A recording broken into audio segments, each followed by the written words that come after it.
Entrevista. Pernambuco aderiu ao modelo CNH do Brasil, que traz novas regras para quem vai tirar a primeira carteira nacional de habilitação para 2026. Bom, as dúvidas são muitas a respeito deste assunto e, para saná-las, nós temos aqui o instrutor de trânsito, Marcos Silva. Gentilmente nos visita aqui no estúdio da Cidade 99.7. Marcos, obrigado pela presença. Bom dia para você. Bom dia a todos. Eu que agradeço pelo convite, meu amigo. Bom, Marcos, a gente estava conversando aqui fora do ar e falávamos sobre o que foi retirado da prova para quem vai ali buscar a primeira carteira nacional de habilitação. Então, nada de rampa e nada de baliza, é isso? Exatamente. Foi tirada a rampa e a baliza. Bom, eles retiram isso e já tinham retirado antes, você estava me falando, a garagem. Então, em 2023, no mês de novembro, foi tirada a garagem também. Tá, mas vamos entender, todos esses pontos são pontos importantes para quem conduz ali o seu veículo, né? Você vai precisar colocar o carro em algum lugar, é uma garagem. Você vai precisar, uma hora ou outra, fazer uma baliza para estacionar o carro numa via pública. E a rampa, bom, nós temos uma série de ruas enladeiradas, você vai precisar fazer invariavelmente. Para você que é instrutor de trânsito, como é que fica agora a formação desses novos condutores sem passar por esses testes? Essa questão aí para tirar a habilitação hoje ficou um negócio mais prático, né, para o candidato. Porém, cabe a cada um deles, né, contratar um profissional da área ou ir até um CFC, que é uma autoescola, e fazer as suas aulas para ficarem aptos a transitar na cidade de Caruaru, né? Ou seja, você não pode se basear na prova. Não exatamente. Ali é meramente você pegar um documento, né? Que até mesmo quando eram 20 horas aulas para cada candidato, nem todo mundo estava apto para fazer a prova. Até fazer algumas aulas extras para continuar fazendo o percurso. O custo era bem elevado, né? A ideia do programa desburocratizar, é isso que diz o Ministério dos Transportes, né? Desburocratizar e reduzir o custo. Por exemplo, antes você tinha que fazer a autoescola, era obrigatório. Agora você vai poder contratar um instrutor autorizado sem que necessariamente ele esteja vinculado a uma autoescola. Você acha que realmente isso vai facilitar, desburocratizar ou não? Sim. Hoje o aluno ele tem a opção de escolher se ele quer fazer com um instrutor autônomo ou com um CFC, autoescola. Antes ele fazia 45 aulas teóricas e 40 práticas, que é 20 de carro e 20 de moto. Hoje não, hoje ele tendo prática, ele só vai fazer 2 de carro e 2 de moto. Bom, algumas pessoas já têm prática, outras não têm prática, mas a questão boa parte dessa formação não era voltada para essa prova? Quando você mexe na prova, diminui ali as exigências para a prova, isso não vai trazer um impacto para os condutores? As pessoas não vão imaginar, estou pronto, fiz a prova, passei, peguei a carteira, estou pronto. Mesmo que não tenha aí uma habilidade para fazer rampa, baliza, garagem, isso não é preocupante, não, Marcos? Sim. O pessoal se preocupa mais com o documento, né? Mas a verdade é o seguinte, para você ser um bom condutor, além de você praticar essas aulas que oferecem pelo CFC ou o instrutor autônomo, você precisa praticar no seu dia a dia para pegar uma noção de trânsito bem melhor. Eu fico imaginando aqui o seguinte, o efeito disso para a formação. Se você segue unicamente aquilo que está lá na prova, até se comenta, a gente estava conversando aqui fora do ar, se comenta que a prova pode até acontecer na rua mesmo. Né? É o que se fala no futuro, que poderia sair daquele circuito fechado dentro do Detran e ir para a rua. Então, basicamente, seria o quê? Você liga o carro, faz ali um percurso mínimo, conseguiu andar ali, você vai tirar o documento. Mas e aqueles obstáculos, aquelas dificuldades do dia a dia do trânsito? Isso não deve ser simulado também? Tem alguma forma de simular isso? Eles têm um projeto aí que eu fiquei sabendo que vai sair, né, não vai ser mais na área interna futuramente. Vou começar a fazer até uns 500 metros de percurso. Porém... Hoje são quantos metros? Eu não sei praticamente quantos metros são, mas fica um quadrado, né, que sai, faz a circulação de uma rotatória, que tem semáforo, tem paradas, está funcionando normalmente, e tem um ciclista que você tem que andar meio da via para dar 1,5 metro de distância e até entregar o seu veículo. Que aí vem só as 4 setas que são exigidas hoje. E, em média, quanto tempo você leva para fazer essa prova? Levando em consideração agora que já tirou a rampa e a baliza, então diminuiu o tempo, né? Então, quando tinha a baliza, era exigido 3 minutos para se fazer essa baliza e 3 tentativas. Hoje não tem mais tempo. Você faz o percurso normalmente e você pode andar na mínima, que é 15 a velocidade, e 30 a máxima. Quem tem prática pode trocar de marcha, colocar a segunda marcha, andar normalmente e fazer a entrega do veículo. Acho que no máximo aí você que tem uma prática aí não vai gastar nem 2 minutos.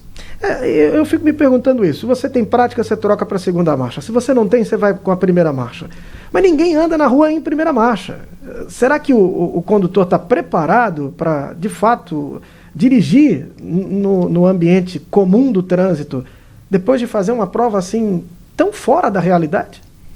Não, preparado para o trânsito ele não vai estar. Porém, ele, como eu te falei antes, ele vai ter que fazer umas aulas extras para pegar a prática, e hoje ele tem a oportunidade de fazer até com um parente, né? Pegar o veículo, ir no espaço privado e ficar à vontade e começar a entender melhor aquilo que ele fez nas suas aulas práticas para tirar sua CNH. Eu queria entender também, porque nós tivemos até um novo serviço oferecido aí nos últimos anos pelas autoescolas, que é o serviço para habilitados que não estão aclimatados ali ao trânsito, têm receio de dirigir e que foram fazer aulas para... Veja, eles participaram do modelo anterior e ainda assim não se sentiam preparados. A tendência é isso crescer, Marcos? O que é que você acha? Eu acredito nessa possibilidade, porque a demanda de procura de profissionais realmente ela aumentou, independente dessa mudança de só serem 2 aulas pelo CNH do Brasil. O pessoal me manda mensagem dia e noite falando sobre como é alguns pacotes de aulas para pegar em prática. Inclusive em condomínios da cidade, pessoas que querem se deslocar para ir no shopping, andar na cidade, fazer suas compras, eles me procuram falando sobre exatamente essa situação. O trânsito envolve muita coisa, né? É preciso ter reflexo, é preciso saber usar os retrovisores, por exemplo, saber a distância regulamentar de um carro para o outro para evitar ali numa frenagem você bater no outro. Isso é algo que a prática te ajuda, mas talvez a prova de alguma maneira pudesse trazer exigência. Porque olha, se a gente fizer aqui uma análise dos vestibulares, por exemplo, boa parte dos alunos vão lá pensando no que vai ser testado naquela prova. Claro que deveriam fazer uma formação mais ampla, não simplesmente se preparar para fazer uma prova, mas o foco acaba sendo a prova, porque é o resultado que se espera para ir para uma outra etapa que é a universidade desejada. E no caso do indivíduo que está querendo tirar a carteira de habilitação, o caminho é semelhante. Então, se ele foca só na prova, ele sai muito verde para o trânsito. E isso pode ser um perigo para ele, para a segurança dele e para a segurança dos outros, né? A segurança viária de quem está ali no trânsito, né? Imagina alguém que aprendeu em primeira marcha. Como é que a pessoa vai dirigir num ambiente normal? O que fazer, Marcos, para conscientizar a população de que essa prova é unicamente para tirar a carteira e que não prepara o motorista para o dia a dia? Essa parte aí, a consciência vem de cada um, né? Cada candidato, ele tira seu documento, ele tem que se qualificar para entrar no trânsito. Eu, particularmente, quando eu estou dando minhas aulas, eu falo sobre tudo isso que o senhor me perguntou agora. Ele precisa realmente estar apto para entrar no trânsito.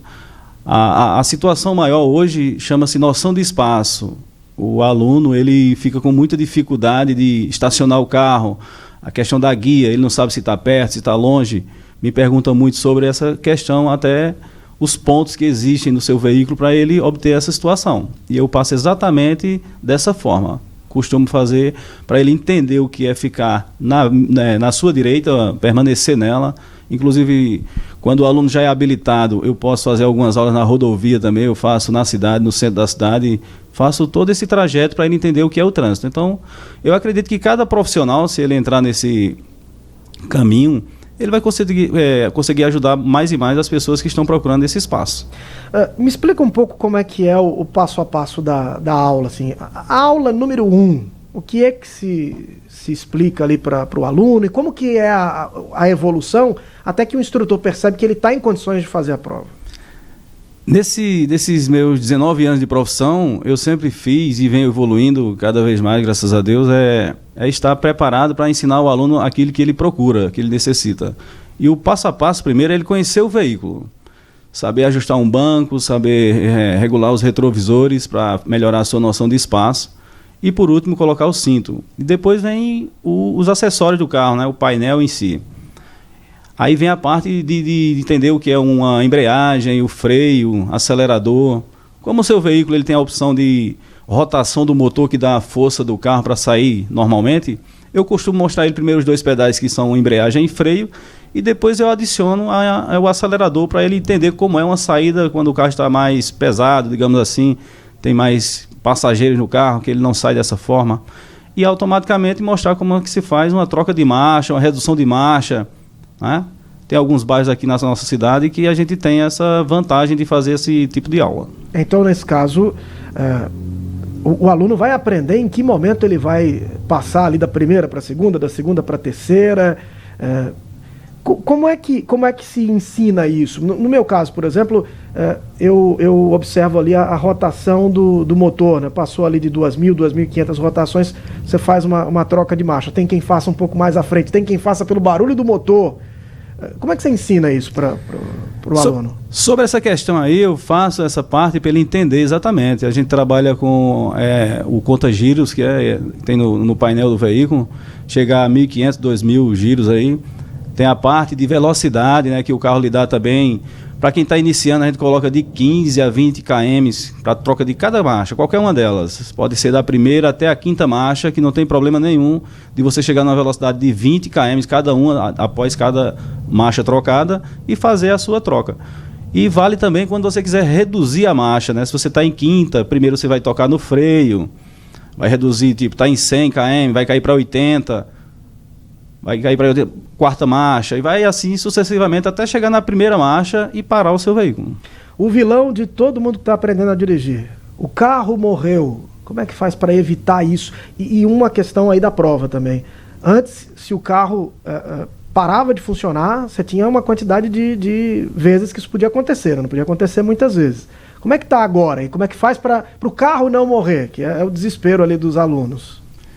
Chama-se embreagem, né? É o vilão de quase todos os candidatos que têm uma certa dificuldade de entender o que é sensibilidade no pé esquerdo para manter um padrão na embreagem.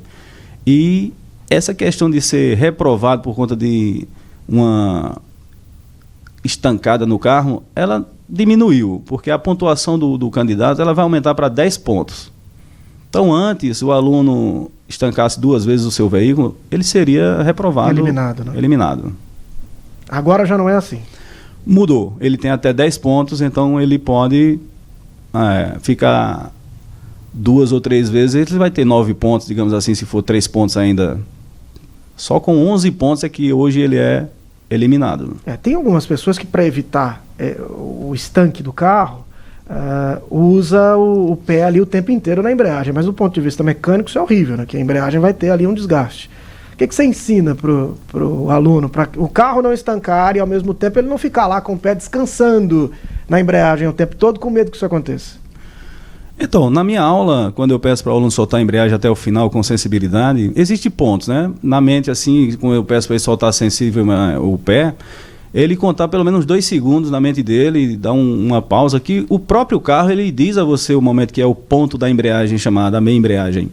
Quando ele sentir esse ponto, ele vai soltar o freio, tocar no acelerador com suavidade e soltar a embreagem até o final e colocar o seu pé sempre do lado esquerdo do pedal, não na frente nem abaixo. No começo, o aluno às vezes estanca o carro numa situação corriqueira, né? Ligou, vai tentar sair, estancou o carro. Parou num semáforo, vai sair, estanca o carro. Mas depois isso vai diminuindo a ocorrência. Agora, quando se fazia o teste da rampa, aí o estanque costumava acontecer, porque na hora que você parava na rampa, que você tentava fazer a meia embreagem para poder fazer o carro andar, o aluno ali inexperiente acabava tendo alguma dificuldade para isso. E nesse caso específico, essa história da meia embreagem, quando você está, por exemplo, numa área enladeirada, que você tem que fazer ali uma pausa, é recomendado mesmo deixar o pé em meia embreagem para poder sair? Ou tem que puxar o freio de mão e tirar o pé da embreagem? O que você ensina? Eu sempre ensinei e ensino é que na rampa do Detran, quando ela estava sendo exigida, é que tanto faz se ele está no plano ou se ele está na rampa. Pelo fato do carro lá ser 1.6, ele tem uma força maior, o torque dele é outro. O aluno, ele fazendo essa meia embreagem, ele liberando o freio, o carro vai sair normalmente também. Só que a gente ensina a acelerar um pouco para ajudar, né? Então, para ele poder fazer isso aí, ele tem que entender o que é a meia embreagem, saber o que o carro... o volante, ele dá um vibrato na hora que está... É uma dica boa, começa a vibrar. O banco em si também você sente, mas por conta do ar-condicionado que eles ligam e pode botar no máximo, às vezes, e o aluno não ouve. Então, eu não trabalho com o ouvir nessa parte, eu trabalho com o sentir, né? Ele está com a mão no volante, ele sentiu o vibrato e o carro já está pedindo para soltar o freio e acelerar para ajudar na sua saída. Uma outra questão, baliza. Você vai fazer a baliza. Eu lembro que antes até se colocava ali como se fossem peças, né? Para simular o carro da frente e o carro de trás, quando se treinava a baliza. E aí aprendi o seguinte: você vai lá, põe retrovisor com retrovisor, começa a fazer a entrada, não podia tocar no meio-fio, se tocar no meio-fio era reprovação. Então você faz a entrada, entrou, e aí vai à frente, ajusta o carro, e tinha uma certa proximidade também com o meio-fio. Bom, isso foi retirado, mas quando a gente vai ensinar para a prática, para o dia a dia, o que é uma boa baliza e como fazer, Marcos? Essa parte da baliza vai depender da vaga, né? Que nem sempre tem a vaga do tamanho do seu veículo. Você vai ter que ter aquela noção de espaço, passar do lado da vaga e trabalhar um pouquinho com o retrovisor da sua direita. Que a gente sempre fala, eu quando estou falando sobre baliza, eu peço para o aluno olhar para a direita no retrovisor, parar entre um carro e outro e olhar se a parte traseira está mais ou menos uns 50 a 60 centímetros, que caiba uma pessoa no meio dos dois carros, entre um e outro, né, na lateral. E fazer retrovisor com retrovisor, exatamente. Tem a parte dos faróis, tudo que é ensinado, que chama-se protótipo, né, aquela parte que a gente ensina o padrão para se tirar uma CNH, ela é usada no trânsito, na realidade. Só que ele é um protótipo que é uma traseira e uma frente de um veículo. E vale para quem está querendo estacionar o seu carro na cidade, seja lá onde for. Só não serve para aquela parte que é na horizontal, né? Que é estacionamento de shopping, no seu condomínio, aí já muda a situação da baliza. A distância assim, entre o pneu, o meio-fio... Sim, a questão do pneu e do meio-fio, por lei, hoje, ela é até 49 centímetros, né? É válido. 49 Mas para deixar o veículo próximo da guia, você trabalha com o retrovisor da esquerda, deixando o farol da esquerda passando mais ou menos um palmo e meio. Quando você gira o volante todo nessa modalidade de baliza, o carro já faz na manobra de 3 tempos. Ele, aqui na nossa cidade, pode encostar no meio-fio, não tem problema, tá? Isso aí é inválido para algumas cidades ou outros estados também. Mas aqui em Caruaru é válido, quando eu tinha aqui Essa era a regra da prova, anteriormente, né? Você não podia tocar na hora que estivesse fazendo o teste, né? Aqui em Caruaru podia. Ah, podia? Podia sim. Você tá. podia encostar, mas também era o único lugar. Não podia não, se tocasse estava eliminado. Era o único lugar que você podia encostar o pneu, era na baliza. Nos demais você não podia raspar o pneu na guia, não. Ah, entendi. Bom, a gente está falando tudo isso levando em consideração um carro mecânico. E essa possibilidade de usar um carro automático, qual é a tua opinião sobre isso? O carro automático serve mais para quem tem uma certa prática maior do que quem já dirige um carro manual. Porque só existem 2 pedais. Um para parar e outro para seguir.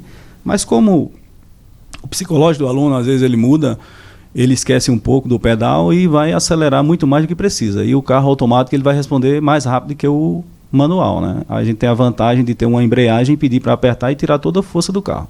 Já no automático, não.